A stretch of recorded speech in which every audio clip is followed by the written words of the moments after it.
Welcome to my channel. So today in this particular video I am going to explain the chapter subject verb agreement. Okay. So both ICSE and CBSE students can follow this video if you need any help. So subject verb agreement actually tells us about what thing? Subject verb agreement का मतलब ये है कि जो subject है, सोचो cat, और सोचो जो वर्ब है प्लेज, ये दोनों के बीच में रिलेशन बताता है. अब ये कैसे? सोचो सब्जेक्ट है सिंगुलर कैट, तो हमारा उसके लिए वर्ब कौन सा यूज होगा? प्लेज. अगर सोचो सब्जेक्ट ऐसा हो जाता है कैट्स, प्लूरल हो जाता है, तो जो वर्ब होता है वो क्या हो जाएगा? प्ले. ठीक है. सेम वे देखो, मैं और एक एग्जांपल बता रहा हूँ. राम, तो हम लोग इज यूज़ करेंगे, लेकिन अगर यूज़ करते हैं राम एंड श्याम, प्लूरल करते हैं, तो हम लोग आर यूज़ करेंगे. तो ये सब्जेक्ट और वर्ब के बीच में जो रिलेशन होता है, ठीक है, इसको कहा जाता है सब्जेक्ट वर्ब एग्रीमेंट. मतलब कौन से सब्जेक्ट के टाइम में हम लोग को कैसा वर्ब यूज़ करना पड़ेगा. ठीक है. अब देखो, ये तो मैंने जो 4 एग्जाम्पल बताया है प्ले, प्लेज और इजार का, ये काफ़ी इजी वाले हैं, तो ये सभी को पता है ऑलमोस्ट.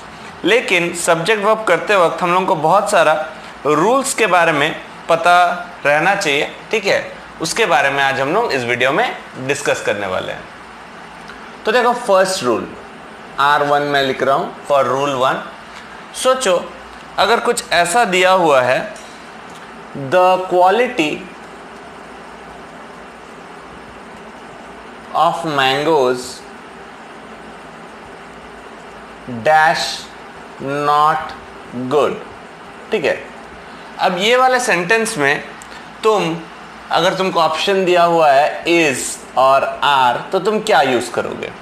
तो बहुत जन इसमें गलती करेंगे. क्या? मैंगोज देखेंगे और मैंगोज को देख के बोलेंगे कि मैंगोज तो प्लूरल है, इसलिए हम लोग आर यूज करेंगे.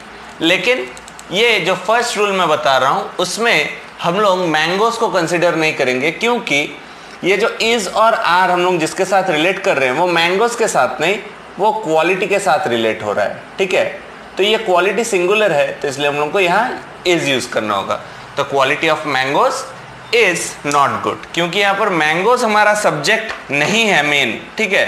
यहाँ पर जो हमारा मेन सब्जेक्ट है वो है क्वालिटी. तो ये है हमारा फर्स्ट नाउन, फर्स्ट रूल. ठीक है.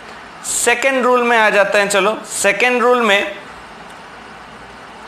जब हम लोग और यूज करेंगे, सोचो सेंटेंस में राम और श्याम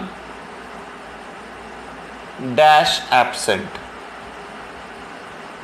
ठीक है. ऑप्शन दिया हुआ है हम लोग के पास इज या आर. तो हम लोग को जब भी और दिखेगा तो दोनों में से एक जन को कंसिडर करना है. तो भले ही यहाँ पर 2 जन का नाम लिखा हुआ है, राम और श्याम, ठीक है, लेकिन हम लोग और लगा रहे हैं, मतलब कि हम लोग एक जन को कंसिडर कर रहे हैं, तो हम लोग का यहाँ आंसर होगा इज. लेकिन यही चीज अगर राम एंड श्याम होता, ठीक है, तो हम लोग इसको प्लूरल सेंस में लेते हैं और इसको पकड़ते हैं हम लोग आर. ठीक है. तो ऐसे ही काफ़ी सारे रूल्स हैं. मैं जितना सारा इंपॉर्टेंट रूल्स है जिसको कवर करना, सब रूल्स को एक वीडियो में कवर करना पॉसिबल नहीं होगा, लेकिन मैं maximum number of important rules को ये वीडियो में कवर करने का कोशिश करता हूँ, ताकि तुम लोग को कोई भी एक्सरसाइज जो सब्जेक्ट वर्ब एग्रीमेंट से रिलेटेड हो उसको सॉल्व करने में तकलीफ ना हो. फिर देखो रूल नंबर 3. ये बहुत इंपॉर्टेंट रूल है, जिसमें हम लोग अगर ईदर और या नीदर नॉर सेंटेंस में रहता है तो हम लोग कैसे करेंगे? ठीक है. Neither nor. तो देखो, मैं ईदर और से एक बता रहा हूं, दोनों में ही सेम रूल है. ईदर राम और हिज फ्रेंड्स डैश प्रेजेंट. तो सोचो अगर सेंटेंस ऐसा है ईदर और से, तो इसमें जो हमारा रूल हम लोगों को फॉलो करना है, उसमें हम लोगों को हमेशा सेकंड जो सब्जेक्ट है उसको पकड़ना है. फ्रेंड्स, तो फ्रेंड्स अगर प्लूरल है तो यहाँ हम लोग आर प्रेजेंट करेंगे. अगर यहाँ फ्रेंड होता तो हम लोग इज करेंगे. तो कोई भी सेंटेंस जो ईदर और या नीदर नॉर से रहता है उसमें हम लोगों को हमेशा सेकंड वाले सब्जेक्ट को कंसिडर करना पड़ता है। अब देखो रूल 4 में क्या है, अगर कोई सेंटेंस जिसमें सब्जेक्ट्स को जुड़ा हुआ है as well as, along with, ठीक है, एज वेल एज से जुड़ा है, along with से जुड़ा है, ठीक है, तो हम लोग उसमें कैसे कंसिडर करेंगे? देखो, the players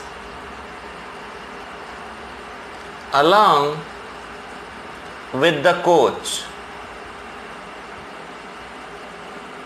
dash present, bracket में हम लोगों को दिया है इज नहीं तो आर। तो हम लोगों को जब sentence with, along with, as well as, ये सबसे सेंटेंसेस में जब सब्जेक्ट्स कनेक्टेड है तो हम लोगों को कैसे करना होगा? along with जब भी तुम लोग देखोगे तब तुमको पहले वाला जो सब्जेक्ट है उसको देख लेना होगा। पहला सब्जेक्ट अगर सिंगुलर है तो सिंगुलर, पहला सब्जेक्ट अगर प्लूरल है तो प्लूरल। तो पहला जो सब्जेक्ट है हमारा इसमें प्लेयर्स, ये प्लूरल है तो हम लोग आर यूज करेंगे। अगर यहाँ पर सॉरी प्लेयर्स है इसलिए हम लोग आर यूज करेंगे, अगर वो प्लेयर होता तो हम लोग यूज करते।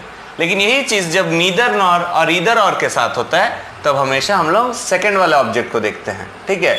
लेकिन with, along with, as well as ये सब रहेगा तो हम लोग को फर्स्ट वाले सब्जेक्ट को देखना होगा, ठीक है। ये हो गया तुम्हारा रूल नंबर 4। उसके बाद चलो हम लोग नेक्स्ट रूल में जाते हैं। नेक्स्ट रूल में क्या है, कोई भी क्वांटिटी अगर सोचो है, ठीक है, सोचो किलो है, केजी, माइल्स, कोई भी यूनिट्स है, ठीक है, रुपीस, ठीक है। तो ये सब के लिए हमेशा हम लोग का जो वर्ब रहेगा वो सिंगुलर वर्ब रहेगा। जैसा सोचो 100 रुपीज़, चाहे 1 रुपये हो या 100 रुपीज़ हो, उसमें हम लोग को हमेशा जो वर्ब यूज होगा ये इज होगा, is a small amount. Small amount हो, ग्रेट अमाउंट हो, जो भी सेंटेंस में हो, तुमको मेन देखना है कि यहाँ क्वांटिटी है कि नहीं। क्वांटिटी रहने से हमेशा तुमको सिंगुलर वर्ब यूज करना है, ठीक है। 10 miles is a long distance, ठीक है। देखो 10 माइल हो चाहे 1 माइल हो, वैसे ही किलोस के लिए भी यही है, 10 किलोस इज, ठीक है।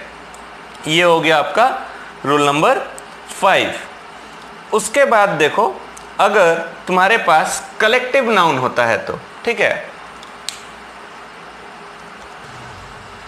अब देखो 6 जो है वो कलेक्टिव नाउन्स के लिए कैसे यूज होगा। देखो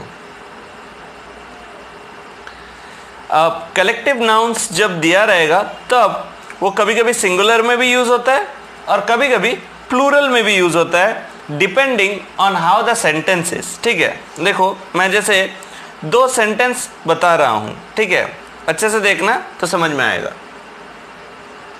द जूरी, जूरी मतलब ग्रुप ऑफ जजेस, हैज डिक्लेयर्ड द जजमेंट। तो देखो इस सेंटेंस में हम लोग जूरी को एज अ होल बहुत सारे जजेस को एक साथ पकड़ ले रहे हैं और इसलिए हम लोग सिंगुलर वर्ब यूज कर रहे हैं हैज। लेकिन सोचो मैं सेंटेंस अगर ऐसा लिखता हूं, the jury are divided in their opinion, ठीक है। तो इसमें देखो जो जूरी है, जूरी का हर एक मेंबर का ओपिनियन अलग अलग है, ये चीज मैं समझाना चाह रहा हूं। इसलिए जो वर्ब है ये हर एक मेंबर्स को पकड़ के अलग अलग करके पकड़ा जा रहा है, इसलिए इसको हम लोग आर कर रहे हैं। तो कलेक्टिव नाउन्स जब रहेगा सेंटेंस में तो तुमको सेंटेंस का सेंस के ऊपर डिपेंड करके सिंगुलर है कि प्लूरल है वो वाला करना पड़ेगा, ठीक है। अब आ जाते हैं रूल नंबर 7। कभी कभी क्या होता है 2 जन का नाम दिया हुआ रहता है, ठीक है। जैसा देखो the poet and composer dash dead. इस सेंटेंस में जो पोएट है वही कंपोजर है तो हम लोग इसको इज पकड़ेंगे। लेकिन अगर सोचो सेंटेंस ऐसा है the poet and the composer, दोनों में अगर सोचो द है तब पोएट अलग आदमी है और कंपोजर अलग आदमी है और इसको हम लोग तब पकड़ेंगे प्लूरल और होगा इसका आर डेड। ठीक है, ये हो गया तुम्हारा रूल 7। तो यही थे तुम्हारे कुछ basic rules subject verb agreement को लेके। ठीक है, और भी कई सारे रूल्स हैं जो तुम अपने एक्सरसाइज सॉल्व करते वक्त बुक में एक्सप्लोर करोगे। ठीक है, अगर किसी को कोई रूल्स में डाउट होता है तो तुम लोग कमेंट सेक्शन में कमेंट कर सकते हो। मैं तुम लोगों के रूल्स का जो मैंने तुमको जो डाउट है रूल्स रिगार्डिंग मैं वो वाला बता दूंगा। तो जो भी मैक्सिमम मोस्टली यूज्ड रूल्स जो है मैंने वो सभी रूल्स इस पर्टिकुलर वीडियो में कवर करने का कोशिश किया है। That's all for today.